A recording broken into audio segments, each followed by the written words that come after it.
При посредничестве посла по особым поручениям МИД Абхазии Вито Гритани в нашу страну прибыла делегация из Италии для участия в праздничных мероприятиях, посвященных Дню Победы и независимости. В составе делегации есть шахматисты, которые приняли участие в праздничном турнире. Это Массимо Варини, президент Академии шахмат города Триест, Джорджио Дески, председатель общественной организации, и Раульфа Освальд, шахматист ФИДЕ. А также гостем нашей студии является Кан Таня, советник посольства Республики Абхазия в Российской Федерации. Добрый день, дорогие гости! Рада вас приветствовать в нашей студии. Сегодня такой знаменательный повод. Состоялся шахматный турнир в Республике Абхазия при вашем участии. Вот хотелось бы сегодня поговорить о впечатлениях, о нашей стране, о тех мероприятиях, которые вы посетили, и кому пришла впервые идея приехать к нам в Абхазию с такой миссией. Allora, vi do il benvenuto nel nostro studio. Appunto, vi ha dato questa festa e la partecipazione. Я хочу поблагодарить вас за интересные вопросы в первую очередь. И должен сказать, что очень рад находиться здесь, особенно в такие знаменательные дни. Благодаря Вито Гритани, послу по особым поручениям МИД Абхазии, я познакомился с Абхазией, услышал об Абхазии, и нас лично с Вито познакомил Джорджио Дески, так как его сын Джорджио входит в секцию шахмат, к нему в академию. Соответственно, они там познакомились через Джорджио с Вито. Возникла и идея участия в турнире здесь. Ну и, собственно говоря, эту идею мы реализовали совместно. Вот. Что касается участия непосредственно в торжественных мероприятиях, посвященных Дню Победы и независимости, должен сказать, что меня поразила энергетика. Я увидел очень много молодых людей, молодежи, которая участвовала в праздничных мероприятиях. И мы видим, что у вас все-таки, так как много молодой энергии, очень большие перспективы на будущее, положительные. Что же касается самой страны, это очень тепло, радушно приняли, гостеприимство на высшем уровне. А пейзажи страны поначалу меня настолько удивили, что я подумал, что нахожусь дома. Настолько много схожих вот моментов, каких-то определенных даже частей города и страны, что показалось, что мы находимся в целом у себя дома, на родине. Как раз в продолжение хотела бы задать такой вопрос. Насколько мне известно, ваш город, это провинциальный город, но по численности он практически как наша Абхазия сейчас, тоже расположен на побережье, и климат схож с нашим, это субтропический климат. Архитектурно тоже есть какие-то схожие элементы, потому что, с учетом богатейшей истории и культуры нашей республики, в нашей стране и в частности в городе много памятников архитектуры, которые были созданы итальянскими скульпторами, архитекторами. И я хотела бы спросить о ваших впечатлениях непосредственно о городе, о столице нашей республики. Вот какие у вас эмоции вызвали вот эти несколько дней пребывания в стране? Нам очень понравился ваш город, ваша столица. Понятное дело, скажем так, на подъезде к городу и, скажем так, в периферии, да, в окрестностях есть, мы заметили пару каких-то моментов, которые нуждаются в реставрации, в реновации. Но в целом, если говорить в общем о впечатлении о городе, он передает впечатление очень туристического, развитого города, который похож на некоторые из наших итальянских городов, таких как, например, Сан-Ремо, по характеристике наличия там множества пальм, по архитектуре. Вот, и, соответственно, мне лично этот город очень понравился, и я еще хочу с вами поделиться своим наблюдением. Я считаю, что те, кто любит животных и хорошо к ним относится, у них все в жизни всегда будет хорошо, и я заметил, что у вас здесь можно встретить на улице и кошек, и собак, которые гуляют, но они не просто гуляют, видно, они все прочипованы, у них, то есть за ними следят. Соответственно, вы хорошо относитесь к животным, и у вас, считаю, что все в будущем будет хорошо. Intanto volevo comunque anch'io ringraziare l'ambasciatore Grittani per averci dato. Поделюсь с вами тоже своими впечатлениями. Для меня Абхазия и ваша столица – это отражение в море нашего города, потому что у нас это Адриатическое море, у вас Черное море, но так или иначе они связаны.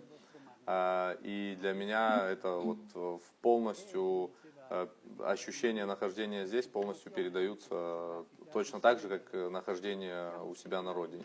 Я не впервые в Абхазии, я уже бывал у вас во время президентских выборов в качестве международного наблюдателя.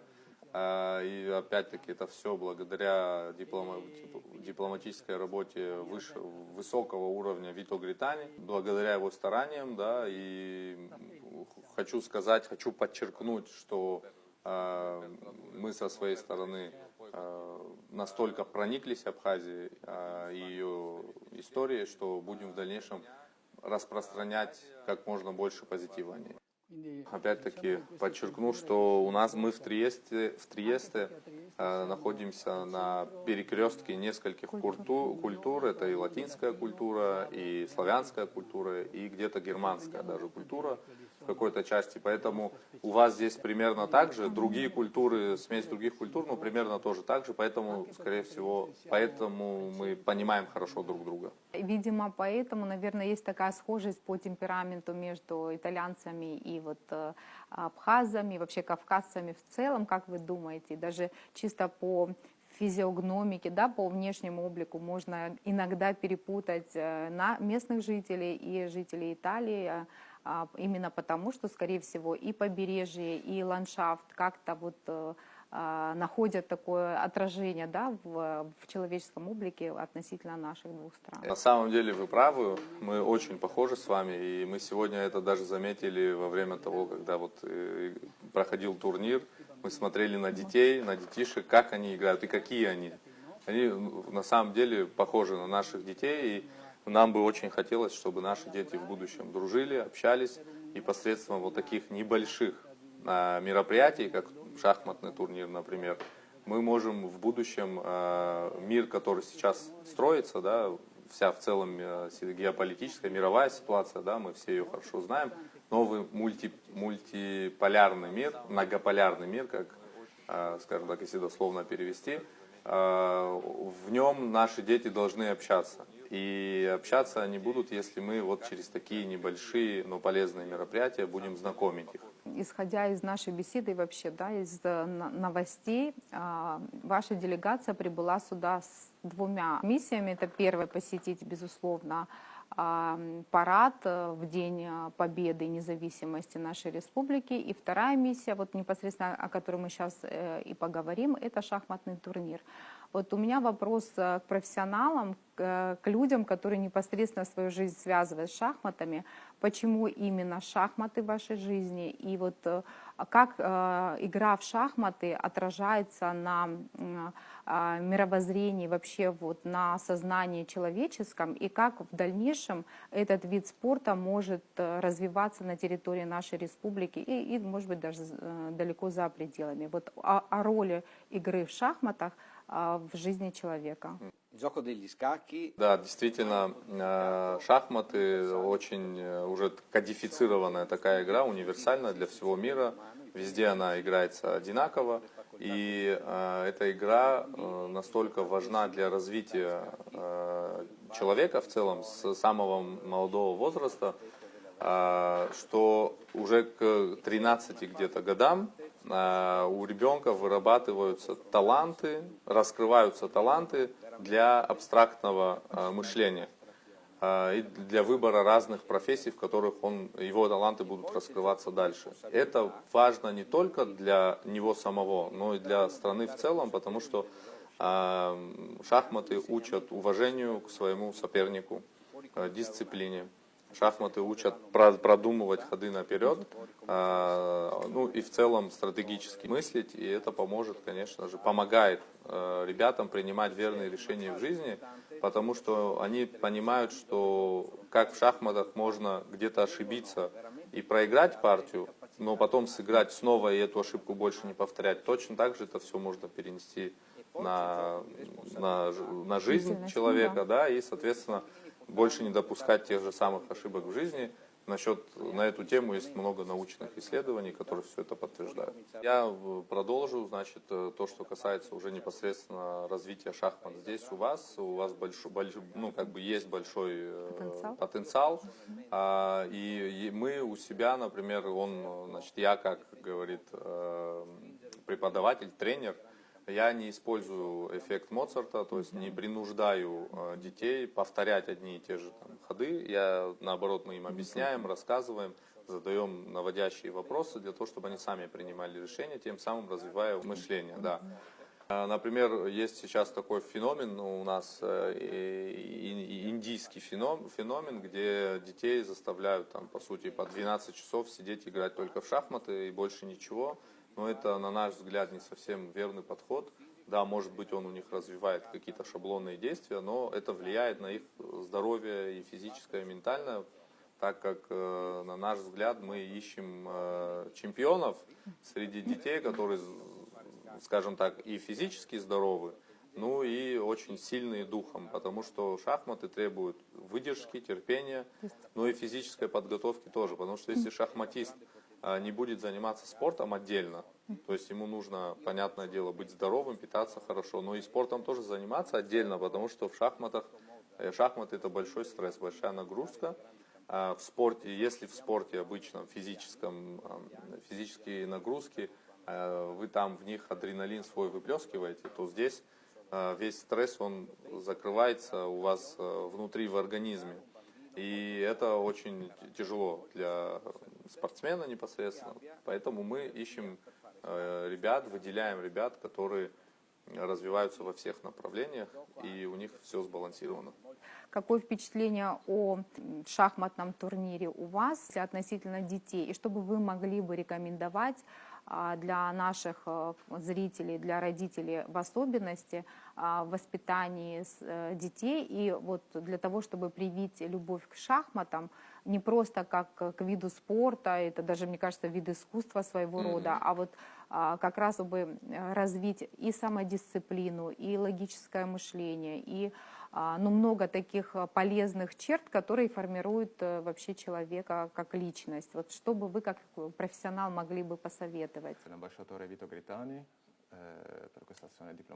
В первую очередь хочет поблагодарить Вито, благодаря которому, собственно говоря, он сюда и приехал, здесь оказался, вернее, и также благодарит президента Федерации шахмат Абхазии Константина Тужба за теплый прием, за возможность участия в турнире. Что касается непосредственно самих шахмат и их влияния, их роли в развитии личности и неких рекомендаций для родителей, да, то здесь он говорит, что нужно модерировать свое, скажем так, свое участие или свое время, скорее всего, которое посвящают шахматам, потому что, вот, как говорилось выше коллегой, 12 часов в день дети, которые посвящают шахматам, они упускают другие 12 часов своей жизни. Да, это, конечно, приведет к каким-то результатам, возможно, но параллельно жизнь тоже проходит. Нужно, модерировать это все, держать какой-то баланс, потому что в обратном случае речь идет уже не о профессии просто, а о такой работе, заложником которой ты являешься на всю жизнь. Потому что ничего другого ребенок не сможет уже делать, если по 12 часов проводит за игрой в шахматы. Нужна золотая середина. Да, нужно балансировать. Что же касается самого турнира, который прошел в Сухуми, в котором они принимали участие, он знает по истории, наслышан в целом, что, скажем так, в этой части мира, да, в восточной части полушария, шахматы в каких-то странах даже являются национальной такой главной игрой, пользуются популярностью, и школа очень сильная в целом, поэтому он ожидал того, что уровень подготовки игроков наших здесь будет высоким, и на самом деле он и встретил соперников достойных, вне зависимости от того, что они были младше него возрастом или старше, все были хорошо подготовлены. у него выступить получилось достаточно успешно, но не так как успешно, как у его коллеги Массимо. Ну, скажем так, не выиграл призовых мест, но тем не менее Участие тоже достаточно важно, да. да, много нового опыта получил. И если резюмировать, то рекомендация для родителей, для тех, кто собирается, допустим, отдать своих детей на шахматы, заключается в том, что шахматы очень полезны для развития логики, логического мышления, критического мышления и абстрактного даже мышления. И для будущих профессий это, конечно же, будет полезно. Поэтому, но нужно модерировать, балансировать, чтобы скажем так, не преувеличивать с проведением времени только в игре. И бытует такое мнение, что успешные политики и бизнесмены хорошо играют в шахматы. Вот что бы вы сказали на этот счет, ваше мнение? Какая взаимосвязь? И действительно ли, стоит ли заниматься шахматами для того, чтобы стать хорошим политиком или бизнесменом? Questo abbinamento logico di buon senso Научные исследования говорят о том, что шахматы помогают действительно достигать успеха в политической сфере, в сфере бизнеса, да. Но здесь есть одно но, да, то есть ремарка. Например, те шахматисты, которые посвятили жизнь шахматам и являются гроссмейстерами, маэстро, да, то они на самом деле не добиваются больших успехов в политике или в бизнесе, они больше все-таки добиваются каких-то результатов в этой сфере. А вот основные такие успешные менеджеры, топ-менеджеры, да, политики, в том числе бизнесмены, которые умеют играть в шахматы, достаточно хорошо разбираются, они достигают уже успеха, добиваются успеха в своих направлениях за счет тех знания, тех механик игры в шахматы. Ни для кого не секрет, что у Кана особая любовь к Италии и взаимосвязь с Италией, потому что он в свое время получил образование, работал в Италии затем и учредил или там, не знаю, реализовал ряд проектов совместных между Италией и Абхазией. И я считаю, что они были абсолютно успешны в разных направлениях. Это и культура, и спорт, и просвещение. Наверное, вот у вас, как гостей нашей страны, и после посещения ряда мероприятий, участия в этих мероприятиях, наверняка назрели какие-то планы, может быть, на перспективу совместных проектов с Абхазией, может быть, в направлении шахмат, может быть, в каких-то других направлениях. Я не исключаю даже направление культуры, что очень актуально в Абхазии было и есть, и будет, я надеюсь, всегда. И, может быть, Кан тоже примет участие в этих ваших проектах. И хотелось бы вот немножко подискутировать об этом, потому что все-таки международные контакты для Абхазии очень важны. И вот хотелось бы вот в направлении с Италией поговорить об этом. Что мы можем предложить со своей стороны? И вот, может быть, у вас какие-то идеи? Sicuramente c'è una grande similitudine. Планов, конечно, много в целом, да, но если говорить о том, что многие музыканты, если говорить о сфере культуры, да, многие музыканты, они являются хорошими шахматистами. И наоборот, многие шахматисты на самом деле хорошие музыканты. Есть очень много схожего, хоть это абсолютно разные, кажется, вещи, но много схожего в механике, да. Поэтому он говорит, конечно же, нас интересует сфера культуры. Мы бы могли обсуждать и рассматривать разные проекты и в сфере культуры, могли бы организовать фестиваль и игр в шахмат, и музыки, и танцев, что мы видели ваши танцы. Вот. Но это все дело, на самом деле, каких-то небольших федераций или там каких-то ассоциаций крупных. Это все дело вот таких небольших, маленьких шагов, вернее, да, небольших мероприятий с целью прийти в будущем к каким-то крупным результатам. Плюс ко всему еще ситуация в мире сегодня дополнительно осложняет вот это взаимодействие и общение. Но я надеюсь, что в будущем смогу ездить по миру и наблюдать за детьми из разных стран, которые будут общаться на разных языках, играть в шахматы, ну и, собственно говоря, жить в мире и согласии. Посредством, опять-таки, дипломатических наших усилий, как бы там, конечно, может слегка преувеличено, да, но тем не менее, если говорить о конкретных ближайших планах, в январе месяце мы планируем пригласить группу ваших шахматистов и тех, кто будет их сопровождать.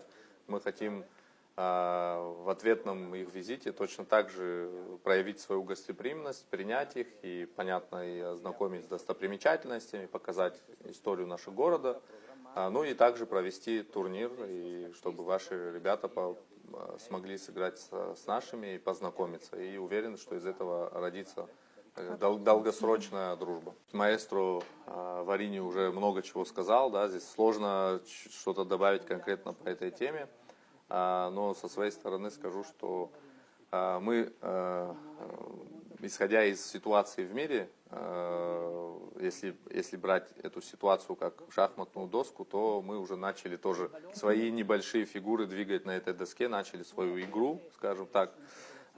И мы будем распространять объективно то, что здесь увидели у себя в стране, через разными методами. Мы, например, были на концерте, посвященном Дню Победы и Независимости, увидели, как танцуют ваши ребята от мала до велика, от совсем молодых ребят до уже мужчин в возрасте, которые пели и танцевали. Мы увидели вот эту передачу знаний и опыта, и традиций из поколения в поколение. И для нас это, на меня произвело это большое впечатление, это энергетика.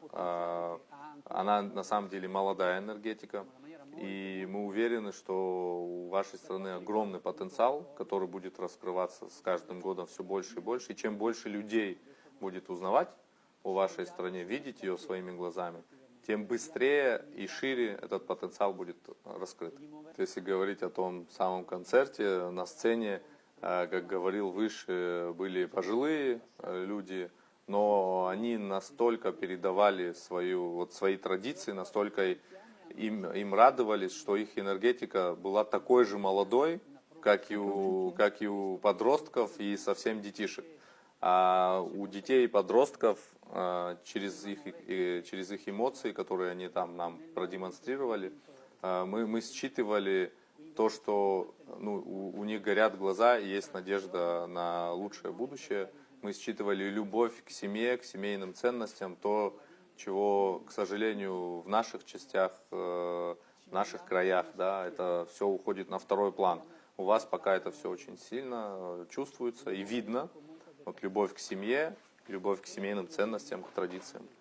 То, что я заметил, у вас очень сильно почитают женщин, уважают, почитают женщин.